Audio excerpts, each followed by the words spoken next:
자, 오늘 요한복음 3장 1절에서부터 마지막 36절까지의 말씀으로 사람이 거듭나지 아니하면 하나님의 나라를 볼 수 없느니라 라는 제목으로 두 번째 말씀을 나누는 시간을 갖도록 하겠습니다.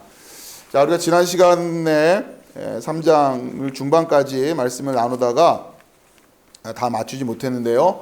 우리 간단하게 좀 복습을 하고 말씀을 이어가도록 하겠습니다. 자, 1절 봅시다. 1절 같이 읽어보겠습니다. 시작. 그런데 바리새인 중에 니고데모라 하는 사람이 있으니 유대인의 지도자라. 2절. 그가 밤에 예수께 와서 이르되 랍비여, 우리가 당신은 하나님께로부터 오는 선생인 줄 아나이다. 하나님이 함께 하시지 아니하시면 당신이 행하시는 이 표적을 아무도 할 수 없음이니이다. 아멘. 자, 바리새인이라고 하는 유대인의 지도자가 예수님께 찾아옵니다. 밤이었어요. 그러니까 이 의미는 여전히 어둠 가운데 있다라고 하는 의미였고요. 자, 그러면서 지금 이 니고데모가 예수님께 당신은 하나님께로부터 오신 선생인 줄 압니다. 자, 이렇게 고백을 하고 있어요. 자, 이 고백, 당신은 하나님께로부터 오신 선생입니다. 또 이것을 안다고 하는 이 고백이 문제가 된다고는 할 수는 없겠지만 여기에 머물러 있으면 안 되는 거였죠. 자, 이 알미라고 하는 것은 계속 진리로 채워져 가야 되고, 또한 그 믿음은 우리에게 행함이라고 하는, 우리의 삶이라고 하는 또 그러한 모습으로 결국 열매를 맺어야 된다고 하는 거예요. 그것이 우리의 인생의 믿음의 여정이라고 하는 겁니다. 자, 이 밤에 오는 장면을 대비하기 위해서 제가 교재에 보면은 요한복음 18장 1절 이하에 특별히 유다가 3절에 보면 같이 읽을까요? 시작. 유다가 군대와 대제사장들과 바리새인들에게서 얻은 아랫사람들을 데리고 등과 횃불과 무기를 가지고 그리로 오는지라. 자, 이 대목을 여러분들이 상징적으로 잘 보셔야 된다고 하는 거죠. 지금 유다가 예수님을 잡겠다고, 예수님을 붙잡겠다고 지금 횃불을 들고 오고 있단 말이에요. 그러니까 유다의 손에 들려있는 그 횃불이 뭐냐? 유다의 손에 들려있는 횃불. 그렇죠? 그러니까 우리 인류의 역사를 살펴봤을 때 하나님을 떠난 자들이 의지하고 있었던 진리였단 말이에요. 자, 그런데 그 진리가 결국은 공교롭게도 유다의 길을 밝혀주는 등불이 됐어요. 성경에서 여호와의 말씀이 우리의 등불이라고 했는데, 그리고 그 등불을 쫓아가야 우리가 살 수 있다고 했는데, 지금 유다는 자신의 손에 들린 등불을 의지해서 예수님을 잡으러 가고 있다라고 하는 거죠. 우리의 길을 밝혀준다고 생각하는 건 우리로 하여금 깨어나게 했다고 생각하는 것. 이 불을 붙이다라고 하는 표현이 영어로 enlight잖아요. enlight. 영어로 좀 써드리면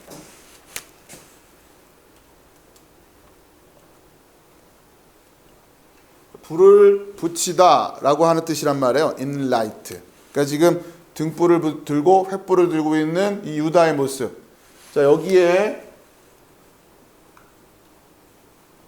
자, 이렇게 붙이면 enlightenment 해가지고 이게 번역을 하면 계몽이 된단 말이에요. 우리가 수요 모임 때 조직 그 교리사 역사를 공부하면서 계몽신학 이렇게 지금 그 테마를 공부하고 있잖아요.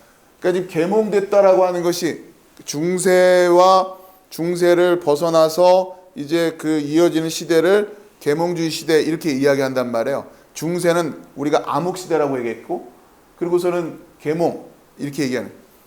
과연 이 계몽이 우리에게 어떠한 길로 인도하고 있는 것인가라고 하는 부분이에요. 분명히 이들도 등불을 들었단 말이죠. 그러니까 중세는 암흑이었다고 규정을 했어요. 중세에는 뭘 못 보고 있었다라는 거예요. 중세를 암흑으로 규정한 그들이 들고 있었던 횃불, 그들이 들고 있던 등불, 자, 그것을 본인들이 계몽이라고 했단 말이에요. 계몽. 그러면서 그 계몽에 인간의 눈을 떴어요. 눈을 뜨고는 뭘 해도 된다라고 하는. 그러니까 눈이 뜬다는 얘기는 이제 보인다는 얘기란 말이에요. 뭐가 보이기 시작했냐면 성경 안에 불일치되는 것들이 보이기 시작했다는 거죠. 성경 안에서 기적으로 보이는 것들. 그것이 예전에는 믿음으로 다가왔는데 이제는 우리의 이성이라고 하는 우리의 기준, 말 그대로 우리의 기준이죠. 우리가 바라볼 때 말이 된다. 우리가 바라볼 때 합리적이다. 우리의 기준으로 말하는 겁니다. 그 이성이라는 이 이성이라고 하는 횃불을 든 인류가 이제 성경을 들여다보기 시작한단 말이에요. 그러니까 안 보인 것들이 보여요. 성경에 불일치하는 모습들, 뭔가 말이 앞뒤가 안 맞는 것 같은 것들. 자, 그러면서 드디어 그동안 본인들은 속았다 이렇게 생각하는 거예요. 그리고는 이제 빛을 찾았다 이러고 있단 말이에요. 그 계몽의 역사가 지금 오늘날까지 이어지고 있다고 하는 거죠. 엄청난 성과를 이루었죠. 물론 중세 시대에 비하면 엄청난 성과를, 이 이성을 바탕으로 해서 우리가 시대를 이어가고 있단 말이에요. 자, 그런데 과연 우리가 가지고 있는 문제들을 해결하고 있는 방향으로 지금 가고 있다라고 할 수 있을까?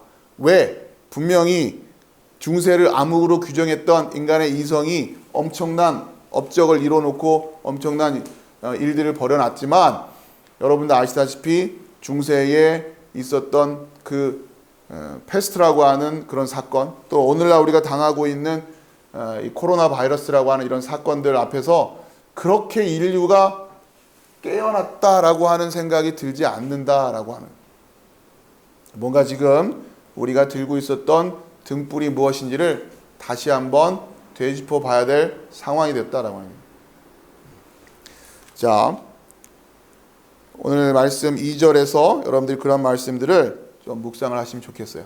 그래서 지난주에도 말씀드렸지만 요한복음 8장 12절, 예수님이 나는 세상의 빛이니 나를 따르는 자는 어둠에 다니지 아니하고 생명의 빛을 얻으리라.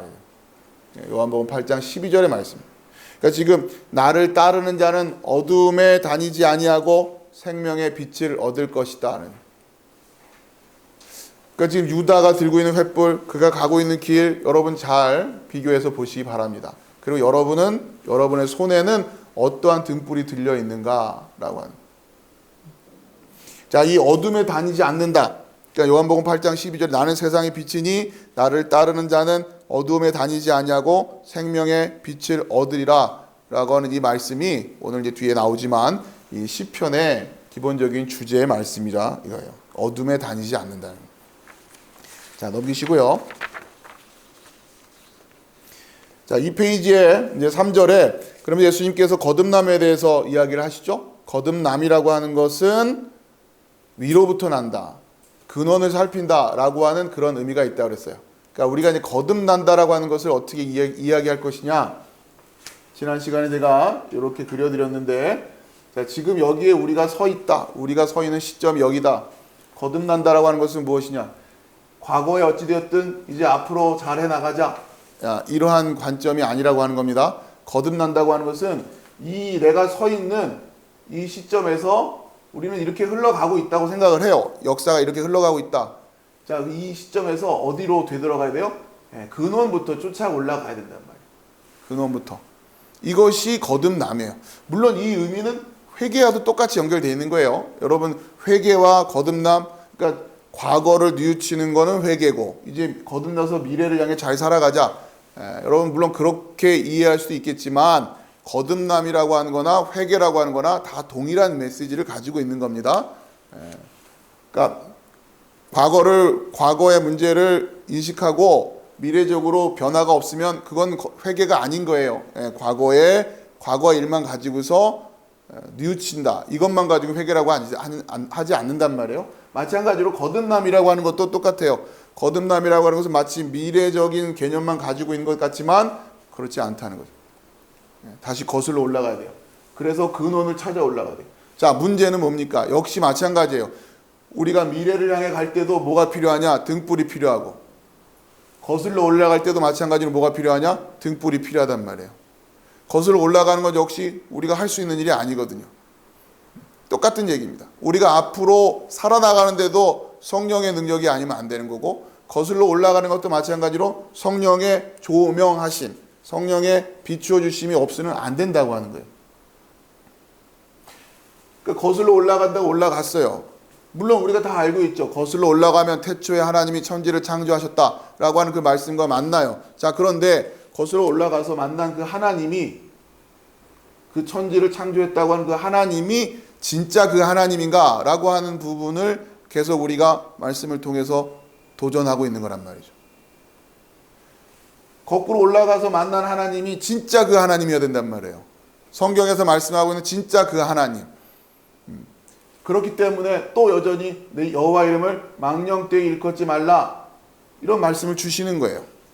그리고 우리 교회가 전하고 가르치고 있는 그 하나님이 정말 이 하나님이 맞는가, 성경의 하나님이 맞는가, 그렇게 해서 그 하나님을 만나게 하고 있는가 라고 하는 것을 우리가 늘 고민하지 않으면 안 된다고요. 말씀을 통해서 확인해야 되는 말이에요. 내가 원하는, 내가 좋아하는 구절에서 만난 하나님만이 아니라 성경 전체 안에서 역사하신 하나님을 볼 수 있어야 된다고 하는 거예요. 그것이 요한복음 3장 16절에 하나님이 세상을 이처럼 사랑하사의 그 사랑이란 말이에요. 그 하나님의 사랑의 방식, 이러한 방식으로 사랑하시는 하나님을 만날 수 있어야 된다고 하는 거예요. 하나만 보면 안 되는 거죠. 이렇게 거슬러 올라가 봤더니 어떤 하나님을 만나는 겁니까? 홍해를 가르시는 하나님도 있지만 또 우리의 생각으로는 설명이 안 되는 명령을 하시는 하나님도 분명히 우리는 만나게 된단 말이에요. 왜 가나안 백성들을 전부 다 전멸시키라고 하실까? 그건 너무 잔인한 거 아닐까? 이런 건 이제 걸러내려고 한단 말이에요. 왜 우리가 생각하는 그 하나님, 요한복음 3장 16절에서 이토록 사랑하신 하나님은 아닌 것 같기 때문에 자꾸 이렇게 덜어내고 자꾸 이렇게 여전히 내가 지금 등불을 들고 있기 때문에 그렇단 말이에요. 온전히 하나님이 인도하시는 것, 그러면서 역사 속에서 계시되어 있고 기록되어 있는 하나님을 아주 민낯으로 만나야 된단 말이에요. 그리고 씨름을 해야 돼요. 그런데 우리 인간의 이성이 그 한계를 벗어나지를, 이 인간의 이성이라고 하는 것이 이거를 종합해낼 수 있는 능력이 없단 말이에요. 자꾸 부딪히거든요. 그러니까 아닌 건 자기 기준으로 아닌 걸 자꾸, 그래서 이건 아닌가 보다 저건 아닌가 보다 하면서 조각을 만들지.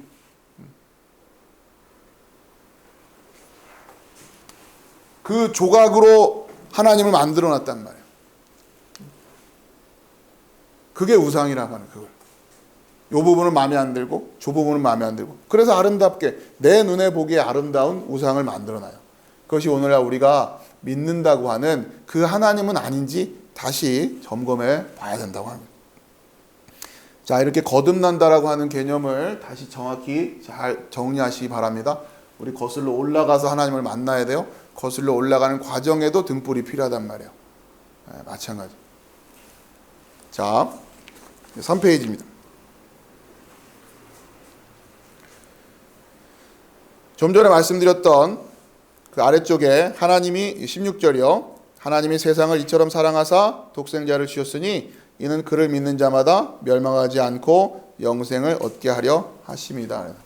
자, 그러면서 어떤 하나님을 만나야 됩니까? 이렇게 거슬러 올라가다 보니까 천지를 만드신 그 하나님을 만나야 되고 구약 속에서 역사하셨던 그 하나님을 만나야 되고, 자, 그러면서 지금 예수님께서 니고데모에게 말씀하시는 그 말씀, 거듭나야 된다고 하면서 가르치신 그 말씀, 이처럼 세상을 이처럼 사랑하사 독생자를 주셨으니 이는 그를 믿는 자마다 멸망하지 않고 영생을 얻게 하려 하심이다 라고 해요. 그러면서 그 하나님이 지금 오늘 이 시간에 니고데모 앞에 독생자를 주셨다는 거예요. 그리고 그를 믿어야 된다고 하는 거예요.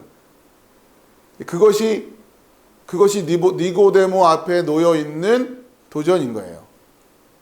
그러면서 그것이 하나님의 사랑의 방식이라고 하는. 자, 그러면서 민수기에 나와 있던 그 불뱀 사건을 연결시켜 주고 있는 거죠. 이 독생자가 오셔가지고 그냥 우리의 상처를 싸매 주시고 우리의 아픈 데를 치유해 주시고 우리의 마음의 이런 부분들에 대해서 위로해 주시고 그렇게만 하시는 분이 아니라고 하는 거예요. 사랑이라고 하는 단어 때문에 우리는 또 그렇게 우리가 그려놓은 하나님을 만약에 우리를 사랑하셨다면 하나님은 이런 식으로 독생자를 주셨겠지, 이러한 독생자를 주셨겠지 하는 그 기준을 가지고 우리가 또 하나님을 이해하려고 하는 그 마음을 내려놔야 된다는 거죠. 그러니까 하나님의 방법을 의지하는, 하나님의 방식, 이게 있어요. 그걸 우리식으로 말하면, 굳이 말하면 하나님의 도죠, 도.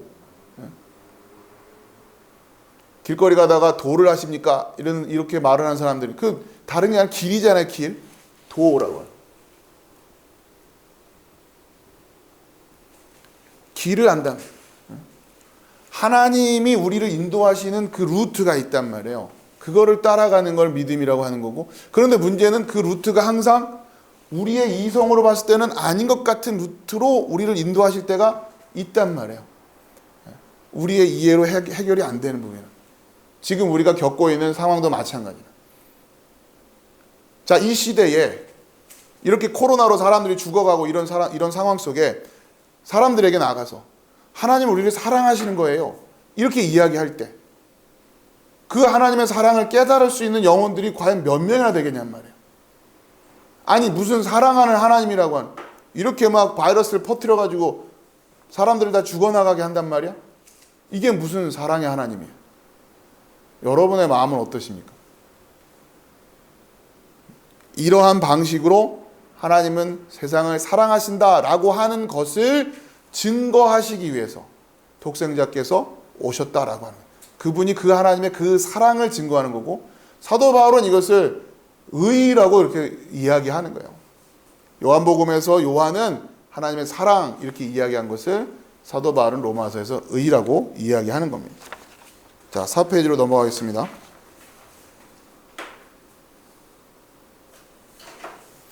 자, 이러한 방식으로 하나님이 세상을 사랑하신다라고 하는, 이거 여러분 잘 기억하시고요.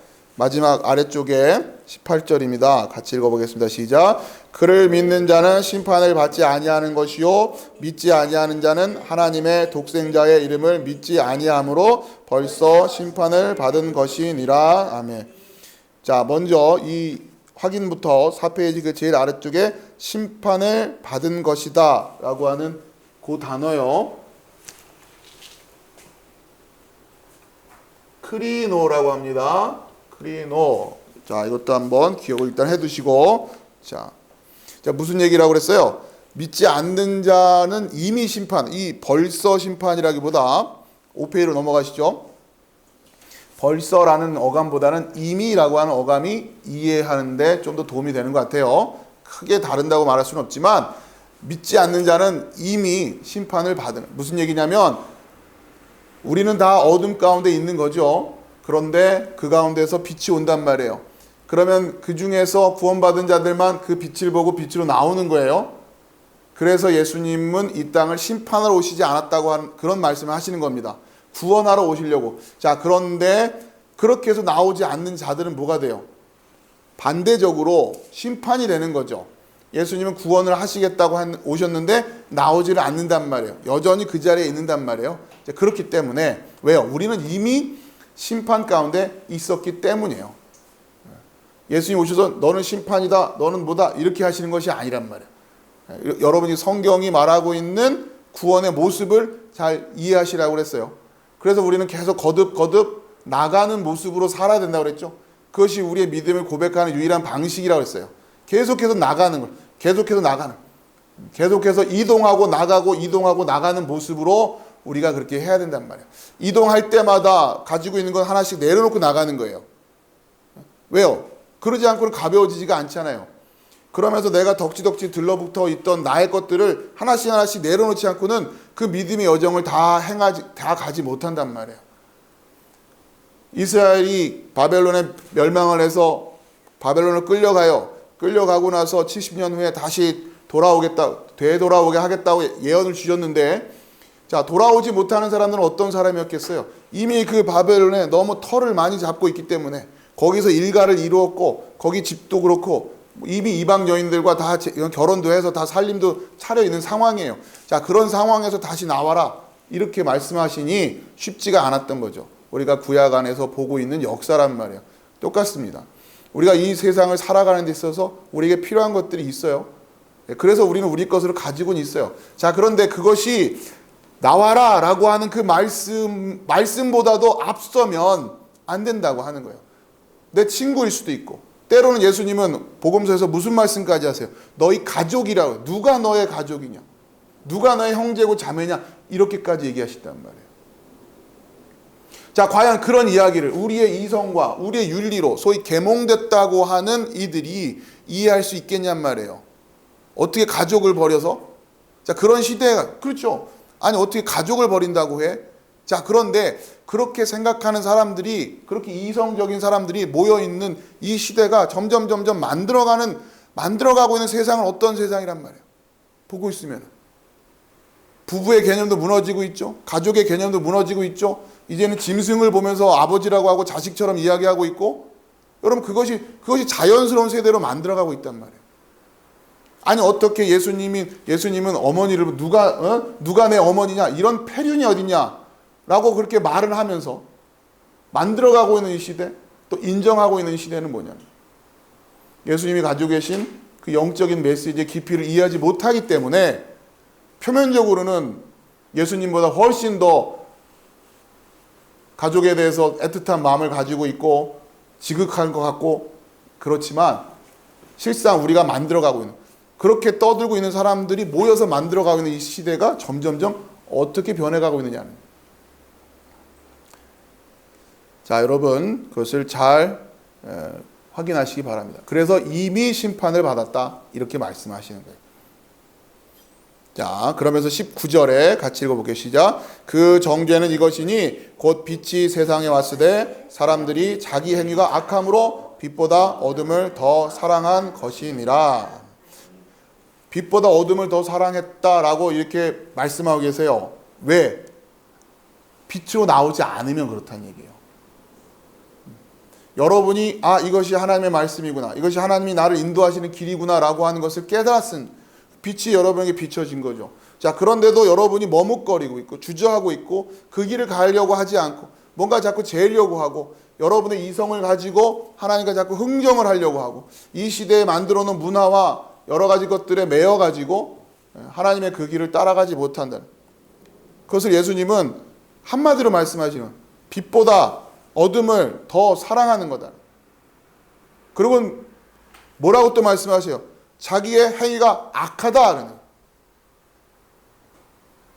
내가 좋아하는 것들, 이거 좋아하는 게 문제인가요? 그걸 악하다라고 하시는 거예요. 그걸 좋아해서 못 나오고 있잖아요. 그래서 악하다고 하는 거예요. 하나님보다 더 우리의 사랑의 자리를 빼앗을 수 있는 건 아무것도 없다고 하는 거예요. 그런데 그 하나님을 쫓아가는 그 길을 막아서고 있는 것이 무엇이냔 말이에요. 그렇죠? 그것이 여러분의 형제와 자매일 수도 있다는 얘기. 예수님이 굉장히 극단적으로 말씀하시는 것 같지만 이것이 진리이기 때문에 그래요. 하나님보다 더 그 우리의 마음 가운데는 사랑의 자리를 빼앗을 수 있는 존재는 없단 말이에요. 그 무엇으로도. 하물며 나를 낳아주신 어머니조차도 예수님이 부정을 하고 있는데, 여러분이 무엇을 근거로 그 믿음의 여정을 머뭇거리고 있고 주저하고 있는 것을 하나님께 정당화시키려고 하냔 말이에요. 그러면서 계속해서 내 이성으로는 이해가 안 된다, 이러고 있는 거죠. 자, 요한계시록 19장 11절 말씀이에요. 또 내가 하늘에 열린 것을 보니 백마와 그것을 탄 자가 있으니 그 이름은 충신과 진실이라. 그가 공의로 심판하며 싸우더라. 자, 이것이 예수님의 모습이었어요. 바로 그 충신과 진실, 피스토스, 알레디노스, 결국 그 믿음의 발걸음, 그리고 진리라고 하는 그 등불을 따라가는 그 발걸음, 이것은 같이 있어야 되는 거예요. 그렇죠? 여러분에게 그 믿음의 삶을 한 걸음 한 걸음 걸어가는 삶의 궤적이 반드시 있어야 되고, 두 번째는 그 궤적은 우리 손에 들려있는 진리로 확보해야 된다. 이 두 요소가 바로 요한계시록에 나와 있는 그 백마 탄 그 우리의 신랑 예수를 이렇게 묘사하고 있단 말이에요. 그래서 그가 공의 안에서 심판한단 말이에요. 예수님이 규정해 놓은 공의, 그 예수님이 규정해 놓은 그 울타리, 그 안으로 들어와 있어야 됩니다. 그 울타리 밖에 있으면 심판이에요. 그러면 심판하며 싸우더라. 거기에 보면 크리노라는 단어가 똑같이 있죠. 크리노. 자, 이것이 바로 사도 바울이 로마서에서 3장 25절 26절에서 한 말씀입니다. 이 예수를 하나님이 그의 피로써 믿음으로 말미암는 화목제물로 세우셨으니 이는 하나님께서 길이 참으시는 중에 전에 지은 죄를 간과하심으로 자기의 의로우심을 나타내려 하심이니, 하나님의 의로우심을 이렇게 구역을 울타리를 청하신 거죠. 그리고 그 안으로 들어오게 하는 거예요. 자, 그 울타리를 안으로 들어가게끔 할 수 있는 목자는 누구밖에 없다? 예수님밖에 없다는, 선한 목자밖에 없다고 하는 거예요. 요한복음 안에 또 그 이야기가 이어지죠. 그러면서 로마서 3장 26절 이때에 자기의 의로우심을 나타내사 자기도 의로우시며 또한 예수 믿는 자를 의롭다 하려 하심이라. 예수 믿는 자를 어떻게 해요? 결국 그 울타리 안으로 들어가 있어야 되는 거예요. 울타리 밖에서, 담장 밖에서 예수님 바라보면서 나는 당신을 믿어요. 당신은 나의 선생이십니다. 이런 고백으로 되는 게 아니라고 하는 거예요. 자, 울타리가 이렇게 있어요. 예수님이 이 안에 들어가 계세요. 자, 우리는 이 밖에서 이 안으로 들어가야 되는 거죠. 밖에 서서 예수님 바라보면서, 예수님 십자가 바라보면서 저 십자가로 나를 구원했습니다. 이 고백으로 되는 게 아니란 말이에요. 이 고백으로. 예수님 말씀하신 결국 우리의 삶의 자리에서 들어가야 돼요. 들어가야 돼요. 그럼 이건 어떻게 해야지? 눈으로 보이는 게 아니란 말이에요. 그렇죠? 울타리가 눈으로 보이는 게 아니잖아요. 그러니까 우리에게는 내가 지금 과연 이렇게 들어가고 있는 것이 맞는가를 확인하는 게 필요하단 말이에요. 그것이 우리의 믿음의 여정인 것이고 우리가 성경을 공부하는 이유가 그겁니다. 구체적으로 결국 이거예요. 결국 복은 있죠. 갈보리 십자가 언덕에서 예수님 십자가 지신 거 다 쳐다봤잖아요. 그 쳐다보고 있는 자들이 다 구원입니까? 그러면 아니에요. 그 의를 깨닫고 그 의의 길로 걸어가는 자들, 그렇게 살아내는 자들, 그렇게 끝끝내 그 안으로 들어오는 자들, 그 선한 목자의 인도하심을 따라 그 길을 걸어온 자들만이 구원을 받는다라고 하는 겁니다. 이것은 행위 구원론을 이야기하는 것이 아니에요. 구원의 원리가 그렇다는 얘기예요. 자, 20절입니다. 같이 읽어보겠습니다. 시작. 악을 행하는 자마다 빛을 미워하여 빛으로 오지 아니하나니 이는 그 행위가 드러날까 하며 21절 진리를 따르는 자는 빛으로 오나니 이는 그 행위가 하나님 안에서 행한 것임을 나타내려 함이라 하시니라. 아멘. 여러분, 아무튼 여러분의 인생의 믿음의 여정이 바로 이 빛으로의 여정이 되시기를 주의 이름으로 축원합니다. 여러분 반드시 걸어가셔야 됩니다. 그리고 여러분의 삶의 궤적에는 여러분의 걸어온 흔적들이 있어야 되는 거예요. 가만히 앉아서 마음으로 고백한다고 해서 되는 것이 아니란 말이에요. 예수님도 오셔서 그렇게 살아내셨어요. 그냥 앉아서 강의하다 가신 것이 아니란 말이에요. 인생을 살아내셨거든요. 우리에게도 역시 그 삶의 모습과 그 삶의 흔적들이 있어야 되는 거예요. 여러분 이걸 절대로 놓치시면 안 됩니다. 오직 믿음, 종교개혁의 그 오직 믿음이라고 하는 그 교리가 사실은 중세의 그 카톨릭주의에 젖어 들어왔던 행위구원론 쪽인 그런 요소들을 벗겨내기 위해서 굉장히 치열한 싸움을 해야 됐기 때문에 마치 개신교회는 오직 믿음 외에는 아무것도 없는 듯이, 왜냐하면 그때는 전쟁이었기 때문에 그거 말고는 아무것도 없는 것처럼 보이는 그렇게 치열한 싸움을 싸웠죠. 자, 그러나 오직 믿음이라고 하는 싸움에 묻혀서 우리가 또 살아내야 되는 삶의 모습이라고 하는 측면을 놓쳐버리면 안 된다고 하는 거예요. 자, 그것은 우리가 앞으로 계속해서 말씀을 나누어 가면서 세워가야 될 진리니까 여러분들이 아무튼 오늘 이렇게 말씀을 통해서 그 틀을 잘 잡아 놓으시기 바랍니다. 자, 시편 아까 말씀드렸던 대로 우리가 요한복음 8장 12절에 그 말씀과 연결해서 어둠에 다니지 않는다라고 하는 주제와 관련해서 이 구약 안에 이 시편 1편이 말씀하고 있는 이 말씀이 굉장히 중요해요.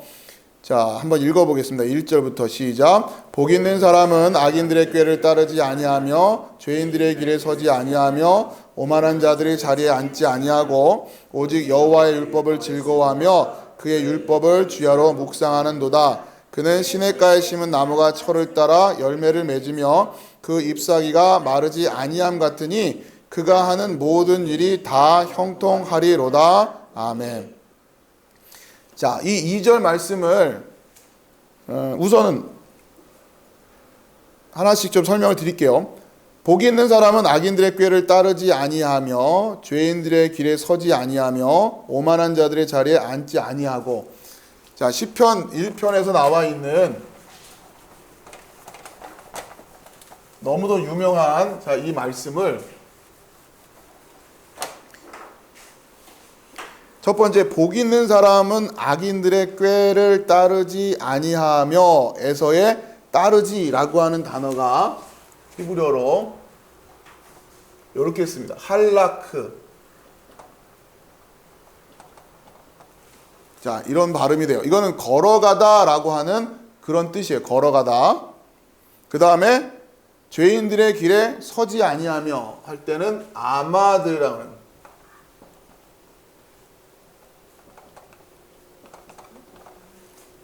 아마드. 자, 요 길이하고 요 길이하고 이게 훨씬 긴 거예요. 이건 카프고 이건 달렛입니다. 아마드. 자, 그리고 오만한 자들의 자리에 앉지 아니하고 할 때에는 야샤브라는.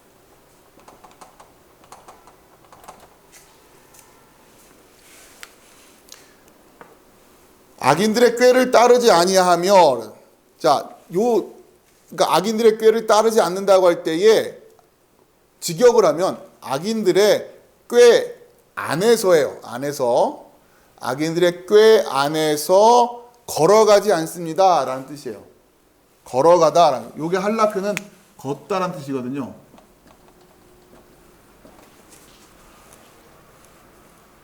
자, 이 할라크, 요 아래다 좀 써드리겠습니다. 할라크라고 하는 단어에서부터 출발해서 할라카 이렇게 하거든요. 이거는 이제 할라카 이렇게 읽어요. 이 할라카라고 하는 것이 뭐냐면 유대인들의 법률이에요, 법률. 그러니까 율법을 기준으로 해서 구체적인 삶의 어떤 상황들에 따른 법을 다 만들어 그거를 할라카라고 합니다. 그러니까 결국 유대인들의 법, 그러니까 우리는 헌법 뭐 이렇게 이야기하듯이 유대인들은 자기들 법을 지칭하는 말이 있을 거 아니에요. 우리가 구약, 모세오경 그렇게 말하지만 그들은 토라 이렇게 말하는 것처럼 그들은 자기들의 그 법을 할라카 이렇게 말한단 말이에요. 그러니까 할라카라고 하는 어감이 뭐냐면 이게 결국은 아까 우리가 했던 이 자체가 도예요, 도. 그렇죠? 걷는 것들, 그러니까 걸음이라고 하는 그런 의미를 가지고 있으니까 어감상으로 그런 거죠. 그것을 유대인들이 가지고 있는 법률 규정집을 그러니까 예전부터 고대부터 쭉 이어져 오고 있는 그것을 할라카 이렇게 얘기합니다. 자, 그래서 유대인들에게 있어서 특히 이제 구약 성경 안에서 걸어간다라고 하는 이 이미지는 굉장히 중요한 거예요. 그게 삶의 모습인 거예요, 결국. 심지어 그들의 법률 이름 자체를 이렇게 만들었단 말이에요. 그들의 법 하는 거를 우리는 법 이렇게 쓰지만 얘네는 할라카, 이건 걷는다는 거예요. 의미가 어감이 그렇다는 거죠. 그만큼 이 걸어간다라고 하는 것 굉장히 중요한 개념을 갖는 것이고 지금 예수님께서 오셔서 빛으로 나온다, 어둠에 거하지 않는다, 어둠에 다니지 않는다 이런 말씀을 하시는 것이 유대인들의 배경 속에서는 이게 예수님이 지금 하신 말씀이 법이다라는 얘기를 하는 거예요. 법이 새로운 법이 지금 선포되고 있다라고 하는 그런 이미지를 가지고 있다는 얘기예요. 자, 2절 다시 보면요. 오늘 좀 설명을 드리려고 하는 게 2절 때문에 그런데 이 내용 하나하나가 사실은 좀 여러분들하고 나누고 싶은 내용들이 많은데 하루에 다 하기는 어려우니까 따로 좀 시편은 시간을 좀 가져서 좀 충분히 볼 겁니다. 자, 오늘 우선은 2절에 오직 여호와의 율법을 즐거워하여 그의 율법을 주야로 묵상하는도다. 자, 이것이 여러분들에게 지금 제가 이거 자료 준비하면서 이 히브리어를 갖다가 여기 써드릴까 하려다가 그냥 말고 다음에 시편을 본격적으로 할 때 해드리려고 지금 준비하고 있는데요. 우선 오늘은 좀 설명만 드릴게요. 오직 여호와의 율법을 즐거워하며 그의 율법을 주야로 묵상하는도다 이렇게 번역이 되어 있는데 자 그런 의미가 아니라 복 있는 사람은 악인들의 꾀를 따르지 아니하고 죄인들의 길에 서지 아니하며 오만한 자들의 자리에 앉지 아니하고 오직 여호와의 율법이 즐거워하여 이렇게 되어 있는 이 부분이 히브리어 원어를 보면 1절부터 다시요. 악인들의 꾀 안에서 걸어가지 아니하고 죄인들의 길 안에 서 있지 아니하고 오만한 자들의 자리 안에 앉아 있지 않는다 하면서 계속해서 전치사 베트를 쓴단 말이에요. 뭐뭐 안에라고 하는 의미를 간다 그랬죠. 뭐뭐 안에. 자, 그러면서 그러니까 여기 안에 들어가 있지 않는다는 얘기예요. 예? 무슨 어디 안에?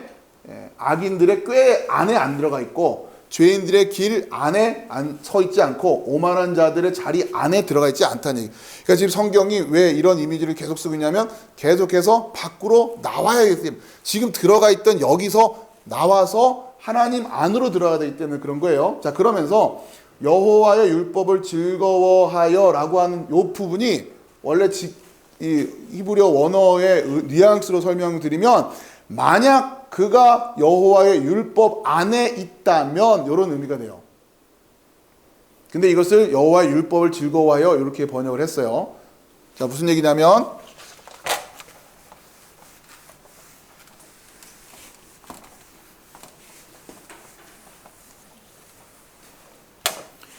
그 2절을 의미를 좀 조각조각 내서 번역을 해드리면 첫 번째, 만약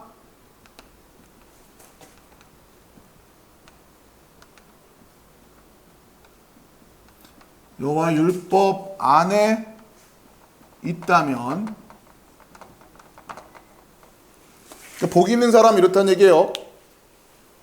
어디 안에 없고 어디 안에 없고 어디 안에 없고, 그러면 어디 안에 있어야 돼요? 여호와의 율법 안에 있어야 돼요. 그러니까 여호와의 율법 안에 있다는 얘기는 아까 말씀드린 대로 할라카예요. 할라카. 걸어가고 있는 거예요. 그 안에서 그렇게 살아가고 있단 말이에요. 자, 그러면서 2절이 굉장히 중요한 게 뭐냐면 뭘 그의 율법을 주야로 묵상한다. 아니, 요거는 여러분 지금 이제 우리 성경으로는 그의 율법을 주야로 묵상한다 이렇게 되어 있는데 그게 아니라 두 번째는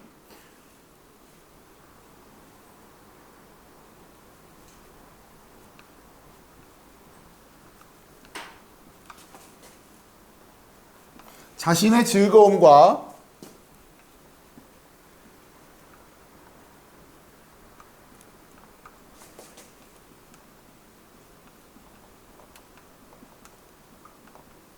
이게 이렇게 길게 되어 있는 건 아닌데 이걸 이제 의미를 풀어서 설명드리려니까 이럴 수밖에 없는 거예요. 그가 만약에 그 복 있는 자가 여호와의 율법 안에 있다면 자신의 즐거움과 여호와의 율법 안에 있는 것을 주야로 묵상한다. 자, 이런 의미예요. 일단은 1차적으로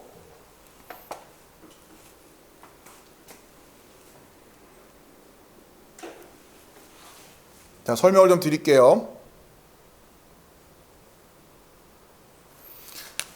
자, 복 있는 사람은 끊임없이 뭘 확인하냐면 자신이 여호와의 율법 안에 있는지를 확인한단 말이야. 여호와의 율법 안에서 걸어가고 있는지, 혹이라도 악인들의 꾀를 따르고 있는 것은 아닌지, 오만한 자들의 자리에 앉아 있는 것은 아닌지 늘 점검한단 말이에요. 그러면서 뭘 확인하냐면 자신의 즐거움과 여호와의 율법 안에 있음이라고 하는 주제를 늘 비교하고 있다는 얘기예요.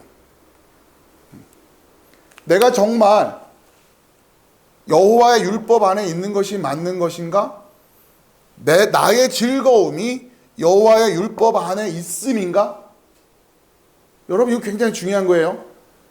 내 즐거움을 추구하는데 그것이 결국 여호와의 율법 안에 있음과 동등한 것이냐? 아니면 그냥 나는 여호와 율법 안에 있는 건 이건 별로 관계없고 그냥 내 즐거움을 추구하고 있는 것이 아닌가? 그러면서 나중에 어떻게 변질이 되는 거죠? 자기의 즐거움으로 여호와의 율법을 이렇게 뒤바꿔 버린단 말이에요. 하나님의 말씀이 마치 그런 거로 만들어 버린 거예요. 이게 가장 큰 악이죠.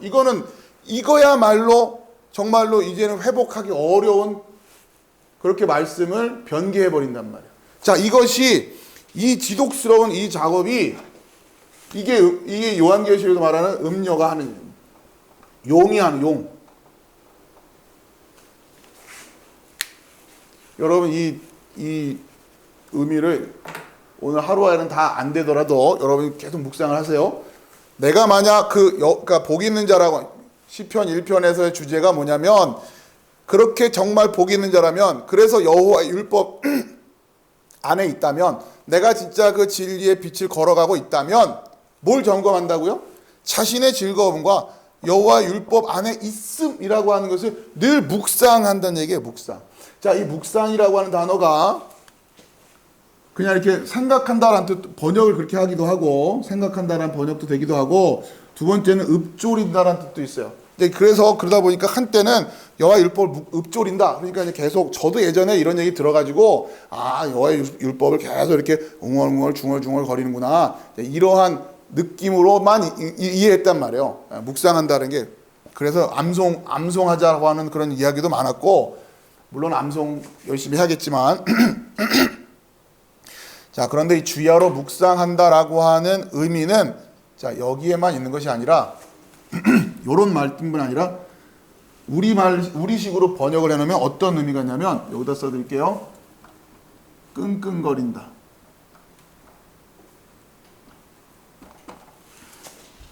씨름한다. 그러니까 뭔가를 붙들고 그 주제를 놓고 끙끙거리는 거예요. 그걸 풀어내려고. 그런 의미를 가지고 있어요. 이 묵상한다라는 단어가. 자, 무슨 얘기냐면 자신의 즐거움과 여호와 율법 안에 있음이라고 하는 것이, 여러분 여호와 율법 안에 있다라고 하는 게 여러분에게 언제나 즐거운다면 얼마나 다행이겠어요. 그런데 우리가 지금 그러지를 못하잖아요. 그렇다고 해서 그럼 하나님은 계속 우리에게 고통만 주시는 분이냐? 그건 아니란 말이에요.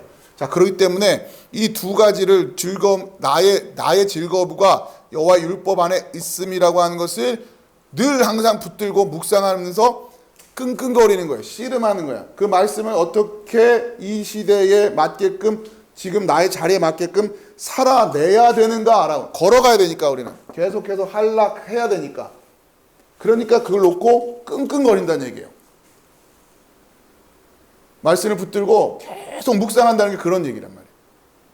그러면서 어떻게 내가 진짜 그 진리로 걸어갈 수 있는가라고 하는 부분을 고민한다고 하는 거죠. 자, 그런데 너무도 쉽게 오늘날은 우리의 즐거움에 도움을 주시는 분으로만 하나님이 그렇게 규정되어 있고, 소프트한 하나님이 되었고, 심판하는 하나님이 아니라 사랑해 주신 하나님이라고 이원적으로 이해한단 말이에요. 하나님은 심판의 하나님만이 아니십니다. 사랑의 하나님만은 아닙니다. 심판의 하나님, 이렇게 나뉘어져 있는 게 아니에요. 하나님은 그러한 식으로 사랑을 하신다고요. 근데 우리가 하나님은 사랑의 하나님일 뿐만 아니라 심판의 하나님도 되십니다, 이렇게 이야기할 때는, 사랑의 하나님이실 뿐만 아니라 할 때는 그때 느끼는 그 느낌의 사랑은 또 우리식의 사랑이잖아요. 그렇게 되면 안 된다고요. 하나님은 후토스, 이런 식으로 사랑하시는 사랑이에요. 그러니까 그 사랑을 깨달아야 된다고요. 자, 그러기 위해서 끙끙거려야 돼요. 구약 안에 펼쳐져 있는 하나님의 역사의 모습을 보면서 끙끙거려야죠. 그러면서 하나님의 마음으로 우리가 성경을 읽어야 된다라고 하는. 자, 그런데 시편 1편 4절 아래쪽에 봅시다. 악인들은 그렇지 아니하며 오직 바람에 나는 겨와 같도다. 그런데 어떻다는 얘기예요? 악인들은 그렇지 않다. 악인들한테는 이 1절, 2절, 3절 요 상황이 펼쳐지지 않는다는 거예요. 악인들은 그렇지 않습니다. 악인의 삶에는 이게 없습니다, 이런 얘기예요. 오직 바람에 나는 겨와 같습니다. 그게 이제 시편 1편의 주제예요.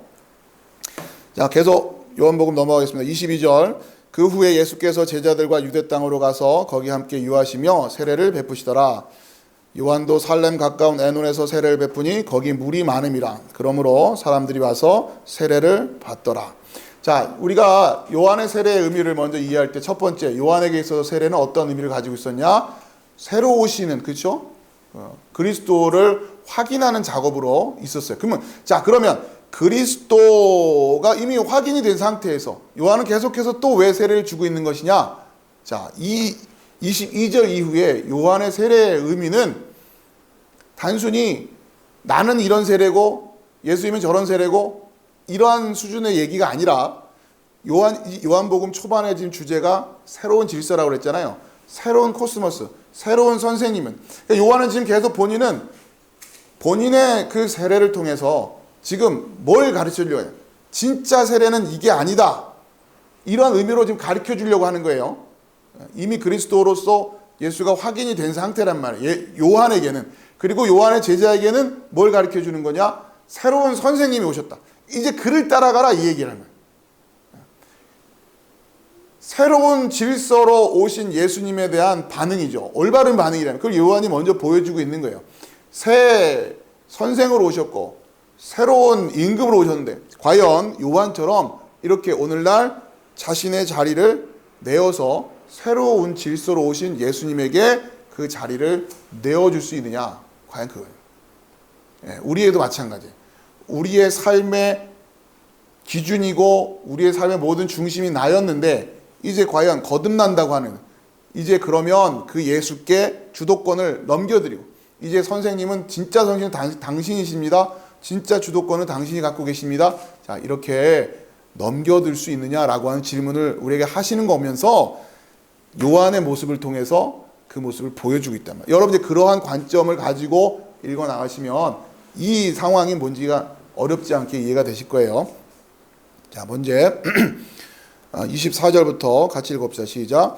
요한이 아직 옥에 갇히지 아니하였더라. 이에 요한의 제사장 한 유대인과 더불어 정결의식에 대하여 변론이 되었더니 그들이 요한에게 가서 이르되 라삐여 선생님과 함께 요단강 저편에 있던 이 곧 선생이 증언하시던 이가 세례를 베풀매 사람이 다 그에게로 가더이다. 요한이 대답하여 이르되 만일 하늘에서 주신 바 아니면 사람이 아무것도 받을 수 없느니라. 자, 넘기시고요.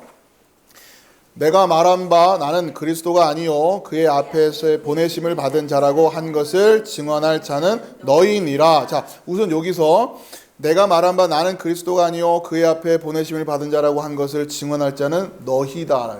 그러니까 요한이 자신들의 제자들에게 지금 이제 너희는 내 제자가 아니야. 그죠? 선생님이 새로 오셨단 말이야. 진짜 그분이 오셨단 말이야. 그러니까 그 선생님을 너희들이 이제 전해야 된다. 이렇게 자리를 내어주는 모습으로 요한이 그려지고 있어요. 자, 그런데 그 이후의 역사들을 그 복음서에서 나온 역사들 보면 유대 지도자들이 이러지 못하고 있는 거죠. 그 시대의 왕들이 이렇게 하지 못하고 있는 거죠. 또 우리 개개인들이 우리 삶의 주인을 예수님께 자리로 내어내지 못하고 있단 말이에요. 29절 같이 읽습니다. 시작. 신부를 취하는 자는 신랑이나 서서 신랑의 음성을 듣는 친구가 크게 기뻐하나니 나는 이러한 기쁨으로 충만하였노라. 나는 신랑 아니다. 나는 신랑 아니다. 저분이 신랑이다. 30절 시작. 그는 흥하여야 하겠고 나는 쇠하여야 하리라 하니라.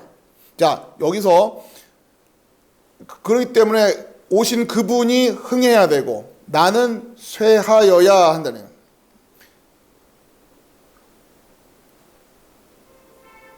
야, 쇠한다라는 게 망해야 된다 이런 의미는 아닙니다. 여러분 그렇게 이해하시지 않으시겠죠? 자, 그러면서 지금 계속 새로운 역사가 바뀌었다고 하는 걸, 새로운 역사가 바뀌었다고 하는 것을, 그러니까 새로운 질서로 바뀌었다고 하는 것을 또 우리는 어떻게 증명해내야 되냔 말이에요.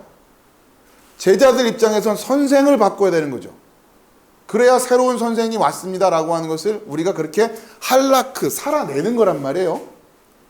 그냥 선생님이 새로 오셨군요 하고서는 계속 옛날 선생님한테 가면 선생님이 새로 온 게 아니란 말이에요. 똑같아요. 요한이 그 얘기를 하는 거예요. 선생님이 새로 오셨어요. 그러면 그분에게 가야 된다. 그분을 전해야 된다. 이런 얘기를 해요. 그건 그러한 비유로 흥해야 될 분은 저분이고 나는 쇠해야 된단 말이에요. 내 삶의 주인이 주님이시다라고 고백을 한다면 이제 나는 쇠해져야 된단 말이에요. 옛 나는 쇠해져야 된단 말이에요. 옛 자는 그렇게 죽어야 된다고 하는 거예요. 그렇게 하는 것이 한락하는 거예요. 우린 그런 모습으로 살아내야 되는 거예요. 과연 예수님을 나의 구주로 영접했습니다고 할 때 우리는 이렇게 변화된 것이 있냔 말이에요. 여러분 그걸 점검하셔야 된단 말이에요. 그래서 자신의 즐거움과 내가 정말 여호와 율법 안에 있는 거를 끙끙거리면서 씨름해야 된다는 얘기야. 주야로 묵상한다. 주야. 내가 진짜 정말 그 길 가고 있는 건 맞나? 내가 이런 식으로 생각하고 이런 식으로 살고 이러한 가치관을 갖고 있고 이러한 기준으로 내가 이렇게 살아가고 이런 말을 하면서 다니는데 내가 여전히 이렇게 살고 있는데 나 진짜 여호와의 율법 안에 있는 건 맞나? 라고 끙끙거려야 된다는 얘기예요. 그게 복된 자라고 하는 거예요. 그게 시편의 고백인 거죠. 자, 이 흥하여야 하겠고라고 하는 단어는 좀 살펴봐야 될 필요가 있는 게 그 표로 나눠드렸죠. 새로운 질서 해가지고 특별히 이 흥하다라고 하는 단어가 빨간색 아욱사노라는 헬라어입니다. 아욱사노라는 헬라어인데, 자, 이 아욱사노라고 하는 단어가 그 히브리어로 번역된 어떤 번역이 되냐면 아래쪽에 파라라요. 파라 이렇게 돼 있죠. 파라예요. 파라. 이게 열매 맺다라는 뜻입니다. 자, 처음 나눈 단어가 창세기 1장 28절 시작. 하나님이 그들에게 복을 주시며 하나님이 그들에게 이르시되 생육하고 번성하여 땅에 충만하라. 땅을 정복하라. 바다의 물고기와 하늘의 새와 땅에 움직이는 모든 생물을 다스리라 하시니라. 아멘. 처음 나온 단어 요 파라라고 해요. 생육하고 우리에게 주시는 축복의 메시지의 첫 번째란 말이에요. 생육하고. 그러니까 이 생육이라는 게 뭐예요? 계속해서 씨를 퍼뜨리고, 그렇죠? 자손이 나오고 그 얘기란 말이에요. 그렇죠? 자, 그랬을 때 그는 흥하여야 하겠고라고 할 때 이 이미지가 뭐냐면 이렇게 씨가 퍼져 나가야 될 거는 나가 아니라 저분이란 말이에요. 저분의 씨가 퍼져 나가야 되는 거고 나는 이제 쇠해야 된다라고 하는 의미예요. 예수의 씨만 퍼져 나가야 된다고 하는 거예요. 예수의 씨가 퍼져 나가야 된다. 그런 의미입니다. 31절 위로부터 오시는 이는 만물 위에 계시고 땅에서 난 이는 땅에 속하여 땅에 속한 것을 말하느니라. 하늘로부터 오시는 이는 만물 위에 계시나니. 자, 그러면서 이 새로운 질서와 이제 이 새로운 질서란 틀 속에서 옛 것과 새 것이라고 하는 비유를 하시는 거죠. 예, 그러면서 옛 것에 대한 이미지로는 쇠하여야라는 단어 엘라토 위에 있던 거, 그리고 흥해야 된다는 거는 아욱사노, 이것을 여러분은 열매 맺음으로 바꿔서 이해하시라는 거예요. 자, 정결 예식은 옛 것이었어요. 그렇죠? 세례 요한이 지금 베풀고 있는 그 세례, 그러나 예수 그리스도를 통한 세례, 자, 이것이 흥해져야 되는 거예요. 그의 앞에 보내심을 받은 자, 세례 요한을 그러면서 또 율법을 이야기하는 거죠. 그러면서 그리스도는 흥해야 되는 거예요. 은혜의 모습. 신랑의 음성을 듣는 친구는 엘라토예요. 신랑은 아욱사노예요. 그렇죠? 신랑의 음성을 듣는 친구의 씨가 퍼져나가면 큰일 나는 거 아닙니까? 그죠? 진짜 신랑의 씨가 퍼져나가야 된단 말이에요. 과연 이 시대의 메시지를 통해서, 이 강단을 통해서 전파되어지는 씨가 진짜 그 예수의 씨인지 아니면 설교자의 씨인지 이걸 구별하셔야 된다는 거예요. 설교자가 원하는 자신의 즐거움을 적당히 하나님의 율법 안에 있음으로 둔갑시켜서 이렇게 용과 음료의 꾀임에 빠져가지고 본인들은 의도하지 않았을지 모르겠지만 어리석음 때문에 미혹당해서 결국은 그 적그리스도의 앞잡이 노릇을 하고 있으면서 결국 두모스, 인간의 열심만 부추기고 있는 꼴. 그러면서 하나님은 우리의 즐거움을 위해서 기꺼이 하나님의 능력을 제공해 주시는 분, 이런 수준으로 전락시켜버리는, 그게 신랑의 친구의 씨가 퍼져나가고 있는 거란 말이에요. 이걸 간음이라고 하는 거예요. 이걸 음행이라고 하는 것이고, 여러분은 이 예배를 구별할 수 있어야 돼요. 반드시 예수의 씨가 퍼져나가고 있는 강단인지 신랑의 친구의 씨가 퍼져나가고 있는 이런 어처구니 없는 간음의 상황을 여러분들이 영적으로 분별해내지 못한다면 여러분이 품고 있는 씨는 신랑의 씨가 아니라 신랑의 친구를 가장한 음행의 씨가 된단 말이에요. 그래서 시편에서 끙끙거리라고 합니다. 끙끙거려. 붙들고 씨름하는 거예요. 말씀을 붙들고. 32절 읽어봅시다. 시작. 그가 친히 보고 들은 것을 증언하되 그의 증언을 받는 자가 없도다. 그렇게 쉽지 않습니다. 예수님의 말씀을 받는다고 하는 것이. 33절 그의 증언을 받는 자는 하나님이 참되시다는 것을 인쳤느니라. 결국 그 증언을 받는 자라는 거예요.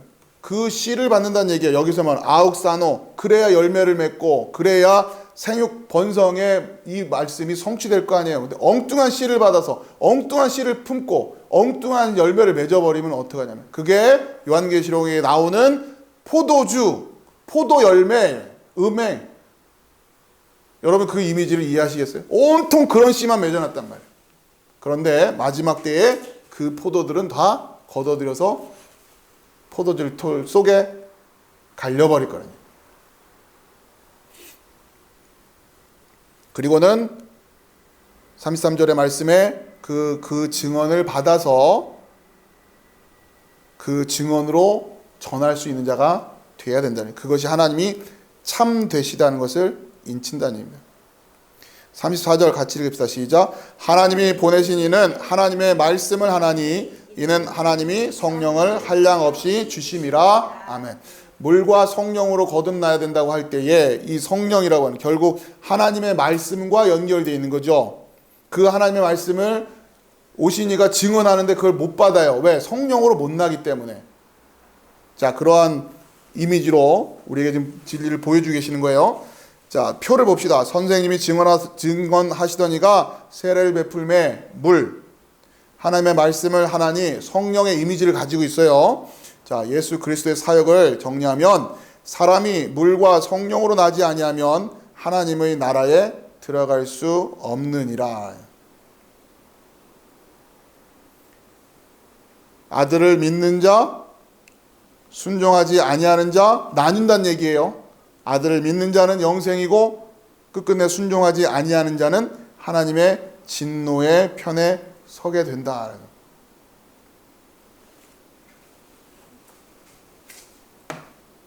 자, 이 물과 성령으로라고 하는 이 주제는 계속 우리가 이어가면서 말씀을 나누도록 하겠습니다. 오늘 여러분은 이 구조를 잘 기억하시고 물과 성령으로 난다. 그래야 하나님의 나라에 들어갈 수 있구나. 우리가 이 할락 여호와 율법 안에서 끊임없이 걸어가기 위해서는 물과 성령으로 남이라고 하는 것이 필요하다고 하는 거예요. 자, 그러면 이것이 뭐냐? 똑같이 뭐 물로 씻는다는 얘기도 아닐 거고 성령을 어떤 식으로 이렇게 물질화할 수 있는 것도 아니란 말이에요. 그런데 자꾸 그렇게 만들어 버린단 말이에요. 마치 뭐 이렇게 손을 갖다 대면 성령이 이 손에서 쭉 하고 나가는 것처럼 그런 흉내를 내더라는 거죠.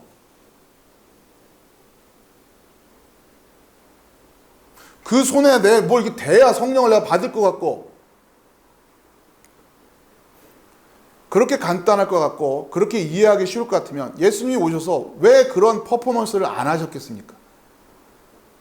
잘 봐라. 성령을 이렇게 받을 수 있는 거다. 이렇게 중요하다고 했는데, 물과 성령으로 아니면 거듭날 수가 없는, 하나님 나라에 들어갈 수가 없는데, 그렇게 중요한 거를 우리에게 이 끙끙거림이 없어요. 끙끙거려야 돼요. 그냥 우리 것이 되는 게 아닙니다. 35절 말씀, 아버지께서 아들을 사랑하사 만물을 다 그의 손에 주셨으니, 36절, 아들을 믿는 자에게는 영생이 있고 아들에게 순종하지 아니한 자는 영생을 보지 못하고 도리어 하나님의 진노가 그 위에 머물러 있느니라. 아멘. 자, 이 진노는 여기서는 오르게라고, 오르게. 요한계시록에서 말하는 진노의 포도주 할 때 진노는 뚜모스였고요. 여기서는 오르게, 이거는 또 다른 개념이에요.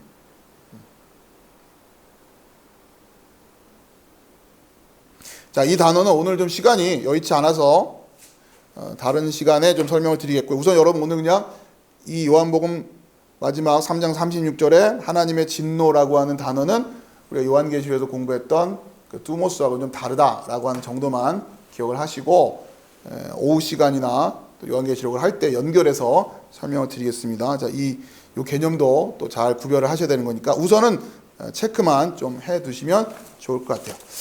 자, 이렇게 해서 오늘 요한복음 3장을 모두 마무리했습니다. 여러분 이제 요한복음 3장에 이어서 이제 4장에, 그러니까 지금 그러니까 물이 변해서 포도주로 된 사건에 대한 의미, 성전 정결의 이런 것들을 먼저 보여주시면서 니고데모의 만남, 그리고 4장에서부터 사마리아 여인과의 만남을 통해서 성전에 대한 의미, 새로운 성전이라고 하는 개념을 가르쳐 줄 거란 말이에요.